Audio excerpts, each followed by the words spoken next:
Halo teman-teman, selamat datang di video barunya Smile Reptiles. Jadi menyambung dari video yang kemarin ya. Jadi di video terakhir kan kita reaction live-nya Ko David Suarez. Ya alhamdulillah respon dari Ko David juga bagus ya kemarin. Ada beberapa komen dari teman-teman juga. Nah di akhir videonya kan saya bilang nih bahwa Smile Reptiles pengen lah jadi breeder yang dapat dipercaya.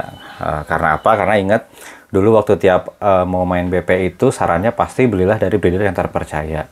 Kalau dulu masih masih buyer, jadi pertanyaannya siapa breeder terpercaya. Kalau sekarang udah jadi breeder, pertanyaannya bagaimana caranya jadi breeder yang terpercaya. Nah kemarin-kemarin itu saya udah nonton beberapa video ya. Nah kebetulan ada satu video nih dari Leviathan Snakes. Itu dari YouTuber dari luar juga, breeder ball python juga. Dia bikin satu video judulnya 5 traits of five best breeders. Saya ulang ya. 5 traits of 5 best breeders. Nah, artinya apa kurang lebih jadi 5 sifat yang dimiliki oleh 5 breeder besar di luar. Jadi si Leviathan Snakes ini ya dia breeder juga, dia menganalisa sifat-sifat apa yang dimiliki oleh 5 breeder yang dianalisa. 5 breeder yang dianalisa ini yang pertama ada Brock Wagner, terus ada Bob Fu, terus ada Kinova, Mutation Creation, sama Ozzy Boyds. Ya dia nggak cerita sih metode dianalisa seperti apa, ya mungkin sama sih, jadi dia lihat-lihat aja video-videonya mereka, mungkin dia juga bisa interaksi langsung. Nah dari yang dia lihat selama interaksi itu apa sih sifat-sifat yang dimiliki oleh mereka yang membuat mereka itu bisa jadi breeder besar. Nah di video kali ini saya mau cerita mirip sama yang video kemarin, mereact video orang. Nah kalau ini saya mau mereact video dari si Leviathan Snake. Sebenarnya kalau dibilang react agak kurang tepat ya, mungkin lebih tepatnya saya mentranslate aja lah sebenarnya. Jadi apa isi dari video itu, tujuannya apa? Tujuannya Smile Reptiles pengen cerita ya materi yang didapat dalam perjalanan menuju breeder yang dapat dipercaya. Ini saya sharing juga ke teman-teman. Kalau ada yang bisa diambil oleh teman-teman breeder juga, kalau cocok nih, maksudnya materinya, oh ya bener nih, saya mau coba ke sana juga, itu silahkan. Kalau misalkan enggak, ya nggak apa-apa juga gitu, karena ini ya kita sharing aja. Nah, jadi si Leviathan Snakes ini, yaitu tadi ya, dia berinteraksi dengan 5 breeder itu, dan dia, istilahnya merangkum lah ke dalam 5 sifat. Yang pertama, itu dia bilang risk tolerance. Jadi si orang 5 breeder ini risk tolerance, maksudnya apa? Jadi kan dalam memelihara, dalam hal apapun ya, dalam bisnis apapun, resiko itu selalu ada. Dalam ball python juga, dalam memelihara ball python resiko itu selalu ada. Namanya memelihara makhluk hidup, resikonya kan ya mati lah gitu. Nah karena istilahnya kan kalau mati itu, saya beli ular 10 juta misalkan, kalau ularnya mati ya 10 juta itu hilang kan. Padahal niat kita misalkan beli ular 10 juta, nanti kita kawinkan, anaknya ada yang kita keep, ada yang kita jual untuk mengembalikan si uang yang udah kita keluar itu. Kan tujuannya gitu. Nah cuma kalau sampai mati kan habislah uang kita. Nah bisa dibilang orang yang mau masuk ke dunia ball python itu ada pemikiran seperti itu. Makanya ada ketakutan-ketakutan tersendiri ketika dia misalkan mau beli ular yang nilainya lumayan besar. Itu ada ketakutan seperti itu. Pada akhirnya ya misalnya tadi ya, daripada saya punya uang misalkan 50 juta, daripada saya beli satu ular 50 juta, mendingan saya beli 10 ular yang 5 juta, 5 juta, 5 juta gitu. Pada akhirnya akan jadi seperti itu. Nah kalau si yang 5 best breeder ini, dia punya punya toleransi terhadap risikonya itu yang luas gitu. Jadi makanya dia melihatnya dari sisi, oh ular ini potensial, walaupun harganya misalkan agak tinggi, dia tahu potensi ular ini akan jauh lebih besar. Jadi dia memberanikan diri untuk itu. Maksudnya risk tolerance itu di situ. Itu yang pertama. Yang kedua, dia sebut bahwa si 5 breeder ini punya work ethic yang bagus. Nah, work ethic di sini dia menjelaskan yang pertama itu dari sisi komitmen waktu. Komitmen waktu, jadi ya namanya memelihara dalam bisnis apapun lah, kita harus selalu men-spare waktu kita untuk menjalankan usaha itu. Nah dalam si ball python ini ya termasuk dalam mengelola facility si ball python. Nah, baik itu yang, tapi kalau 5 breeder yang dianalisa itu semuanya harusnya full time ya, jadi benar-benar dia spare full waktu untuk untuk si ball python inilah gitu. Nah, tapi lebih dalam lagi dia itu si Leviathan ini menjelaskan juga work ethic itu nggak cuma dari sisi komitmen waktu, tapi juga dari bagaimana kita membangun image si brand kita gitu. Nah, kalau ini dia kasih contohnya, dia yang kasih contoh. Jadi katanya dalam menghandle buyer, belum buyer sih, potensial buyer atau orang yang nanya ke dia tapi agak-agak pertanyaannya agak-agak silly lah, agak bodoh lah dia bilang. Jadi kalau di kita mungkin ada buyer yang negonya sadis misalkan. Nah, kalau dia bilang work ethic yang bagus menurut dia, kalau ada yang seperti itu nggak usah kita istilahnya kita blast di online. Dia bilangnya blast secara online gitu. Jadi ya misalkan kita screenshot percakapannya lalu kita permalukan atau apa. Nah, kalau menurut dia work ethic yang bagus tidak seperti itu gitu. Jadi misalkan pun ada yang seperti itu, ya harus tahu bagaimana cara menghandle-nya gitu. Ya udah, misalnya ada yang nego sadis ya nggak usah sampai di post kemana-mana. Cukup misalkan harganya nggak cocok, oh maaf mas belum bisa, udah gitu.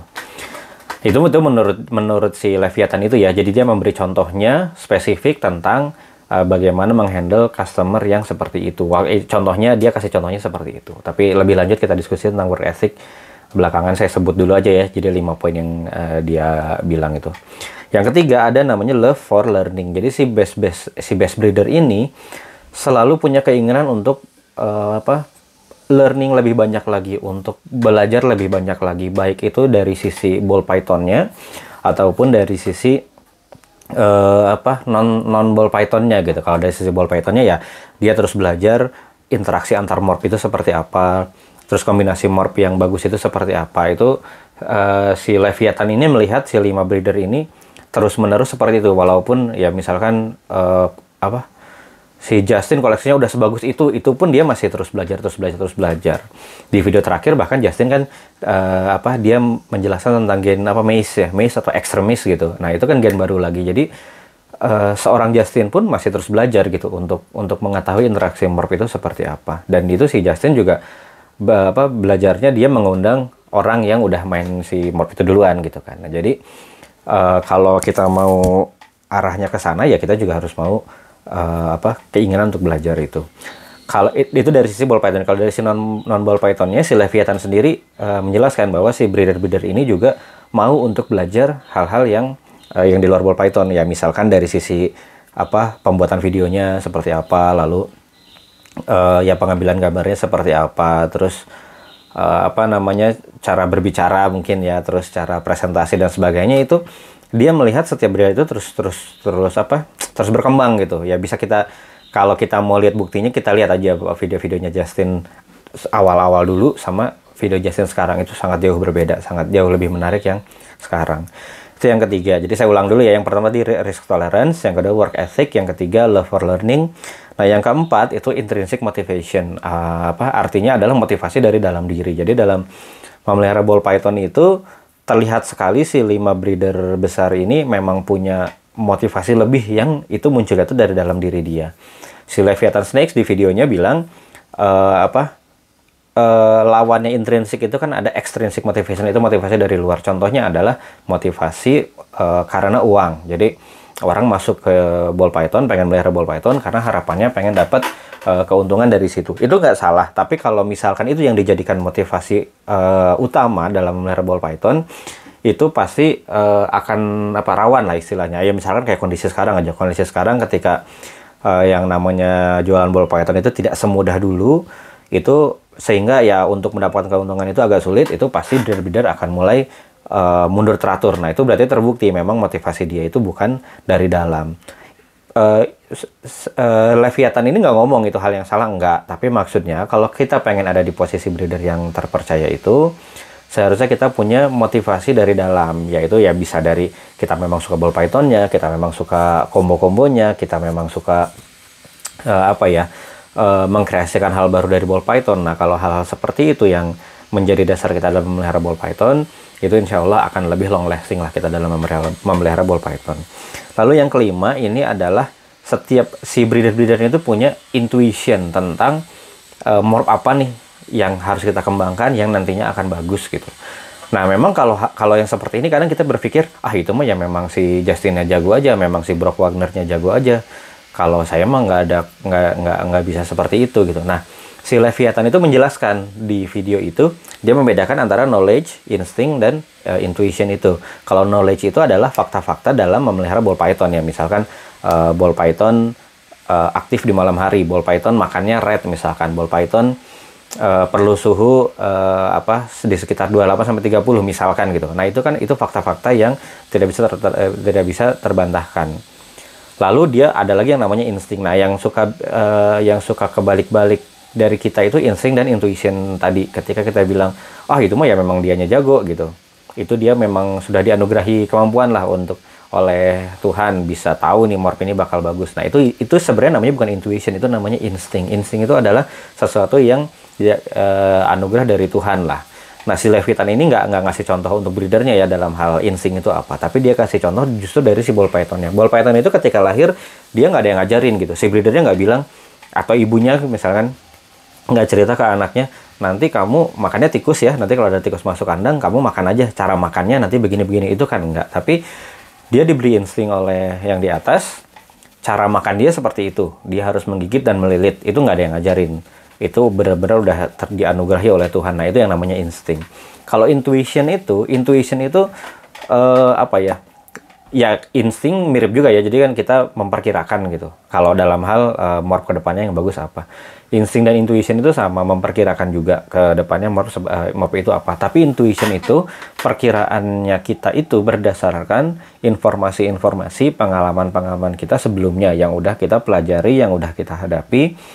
Itu dari situ kita bisa melakukan proyeksi ke depannya kira-kira seperti apa. Nah, itu yang dimaksud intuition oleh si Leviathan ini. Jadi setiap breeder besar itu, yang 5 breeder besar itu, dia punya intuisi lah, dia punya feeling lah istilahnya ke depannya yang bagus itu kombonya apa dikombokan dengan apa, ini kayaknya bakal bagus. Nah, itu tuh dari mana? Itu tuh dari ya dia banyak cari tahu tentang morph, lebih banyak membaca tentang morph, banyak ngobrol dengan breeder lain juga.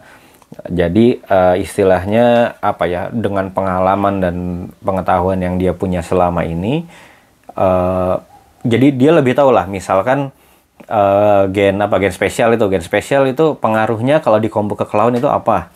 Wah, ini bakal bagus nih, dia coba dan ternyata bagus. Atau misalkan cypress bagusnya ke lavender atau ke clown atau ke aksantik misalkan.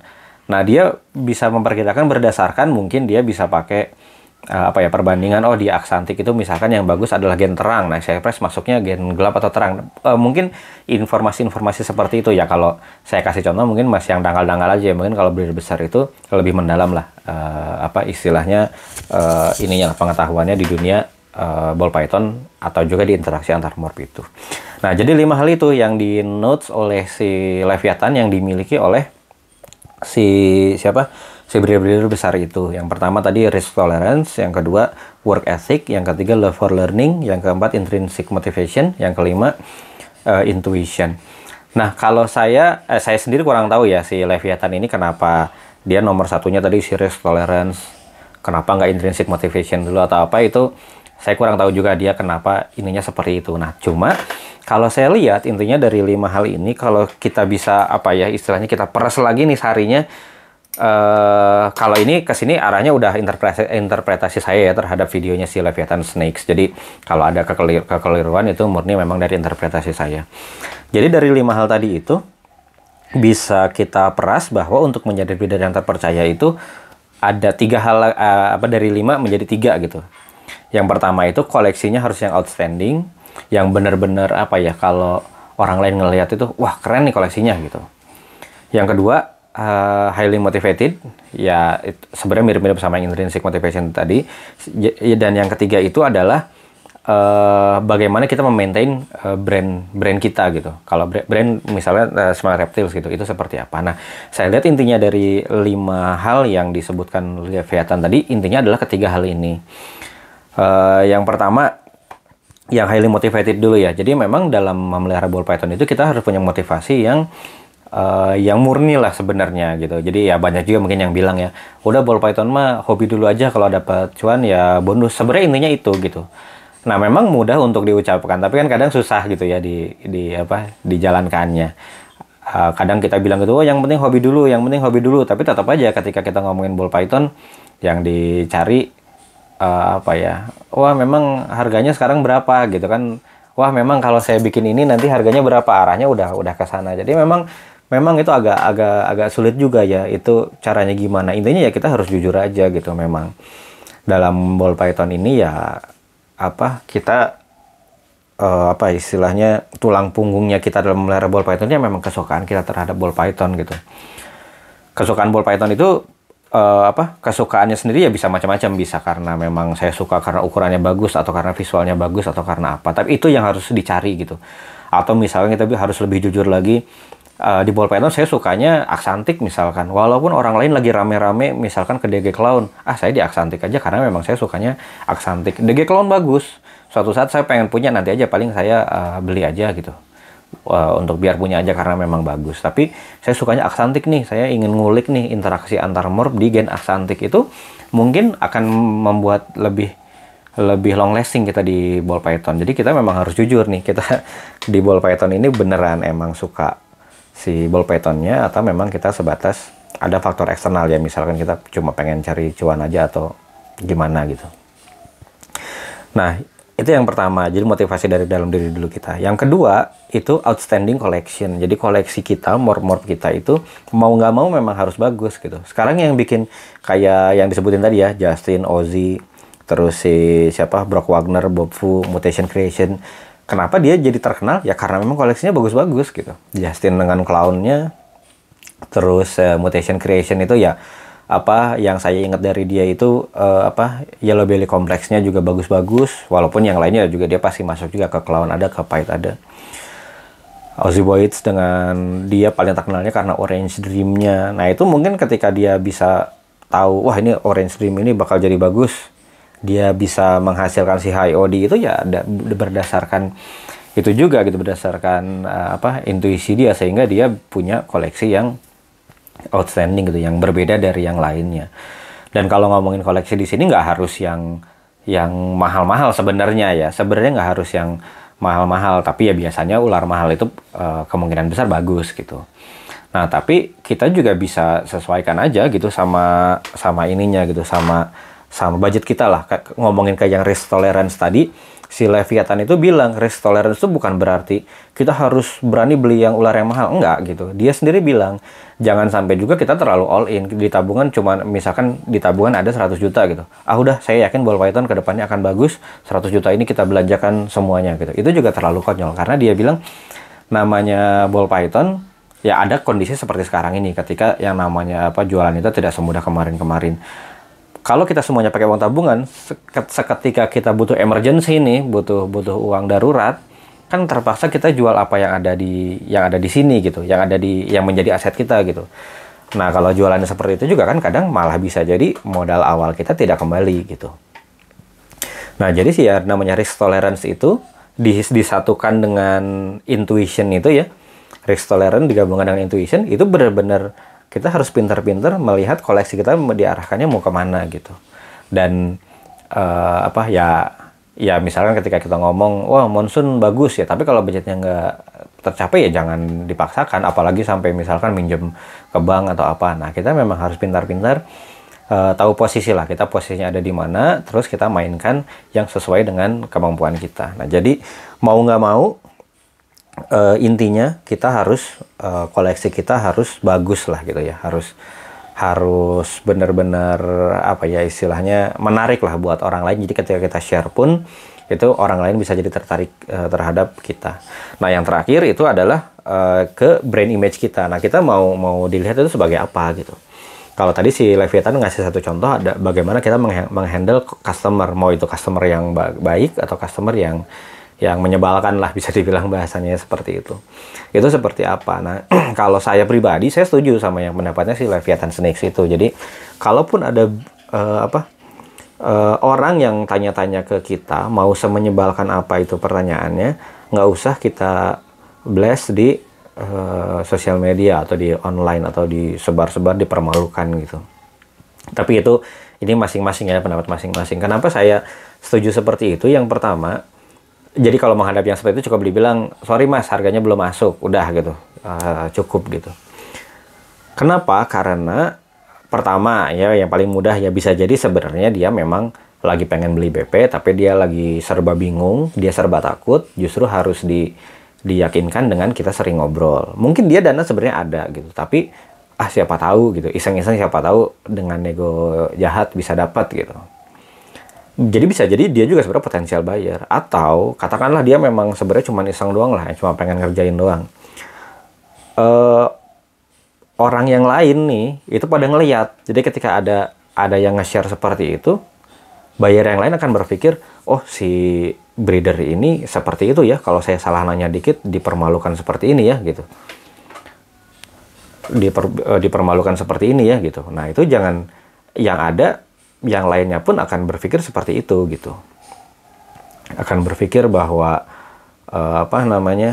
wah jangan nanya-nanya ke orang ini deh gitu. Nah akhirnya image-nya kita pun jadi jelek gitu.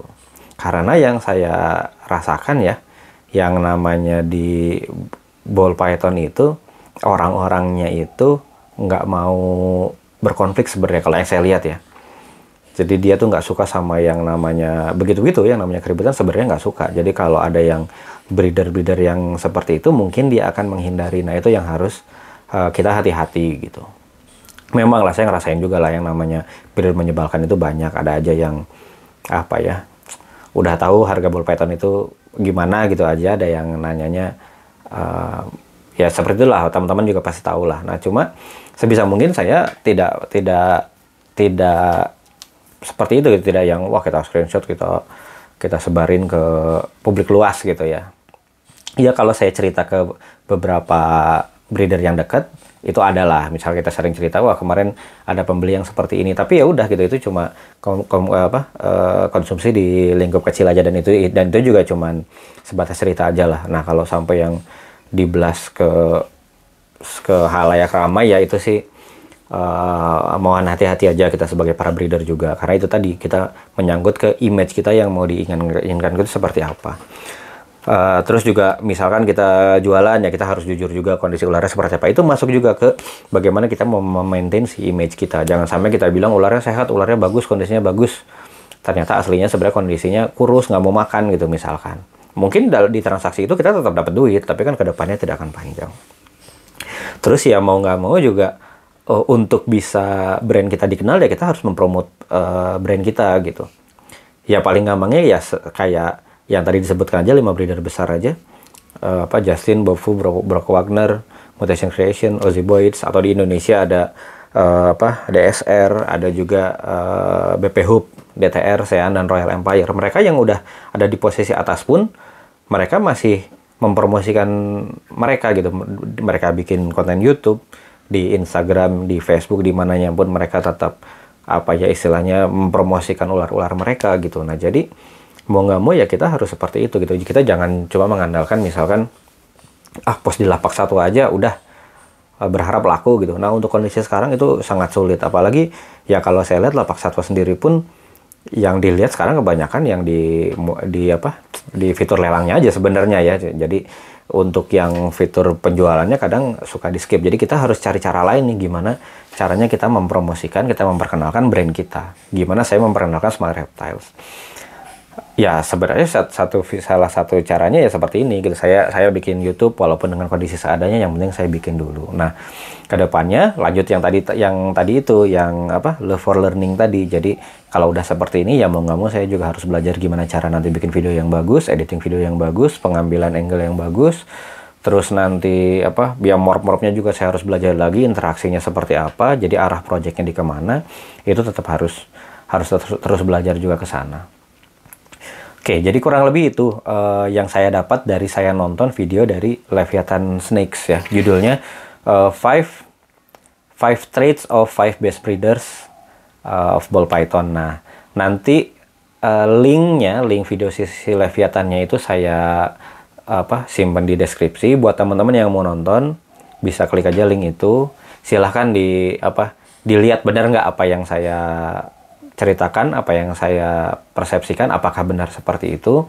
Kalau ada kesalahan, saya mohon maaf. Nah, kalau teman-teman ada yang setuju atau enggak juga dengan isi dari video ini, boleh kita interaksi di komen, kita sharing aja. Menurut teman-teman untuk bisa menjadi breeder yang terpercaya itu seperti apa? Karena ya Smile Reptiles ingin menjadi breeder yang bisa dipercaya oleh teman-teman gitu. Dan ini bukan konten edukasi ya, bukan Smile Reptiles mengajarkan teman-teman cara jadi breeder terpercaya itu seperti apa, bukan. Cuma Smile Reptiles dalam rangka ingin menjadi breeder yang terpercaya. Saya nonton beberapa video, saya mungkin nanti ngobrol sama beberapa breeder, apa yang saya dapat dari hal yang tadi saya lakukan akan saya sharingkan di video YouTube saya. Jadi belum pasti benar dan pastinya juga ada yang keliru dari apa yang saya sebutkan tadi. Jadi mari kita, kalau ada yang mau diskusi, bisa tulis di kolom komentar. Oke, itu aja teman-teman. Jadi tetap semangat di tengah suasana kondisi yang ya kalau saya tulis tidak baik-baik saja ya di video sebelumnya. Tapi saya lihat tetap ada sesuatu lah di ball python ini yang buat saya tidak bisa meninggalkan dunia ball python ini. Mudah-mudahan itu juga yang dirasakan oleh teman-teman, dan dunia ball python di Indonesia juga semakin berkembang gitu ya. Oke, itu aja untuk video sekarang. Terima kasih.